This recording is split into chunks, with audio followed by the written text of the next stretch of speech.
Oktober ni. Oh, penat aku mengah aku cakap. Oktober ni kalau nak join tu boleh DM Abang Bekam.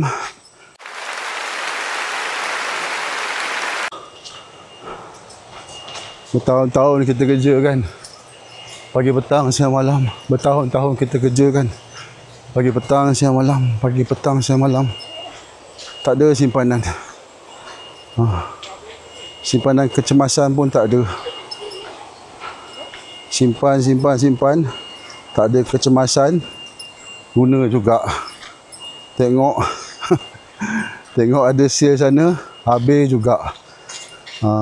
So kepada yang sangat boros tadi, duit pun tak tahu pergi mana, simpan duit pun asyik bocor saja.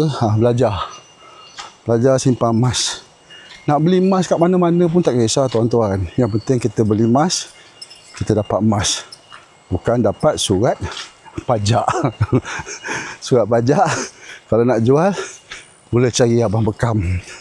Kalau ada emas lama pun, gold bar tadi pun boleh jual kat Abang Bekam. InsyaAllah pada sahabat-sahabat tadi yang sangat boros dan duit tak tahu nak pergi mana kan, ubat dia apa, kita simpan emas. Boleh join MBA. MBA buka lagi pendaftaran Oktober ni. Oh, penat aku mengah aku cakap. Oktober ni kalau nak join tu boleh DM Abang Bekam. Nanti Abang Bekam bantulah. Dari segi pendaftaran, dari segi macam mana kita nak beli. Okey, apa-apa pun, like, komen dan share. Yakinlah dalam sunnah pasti ada kejayaan. Yes.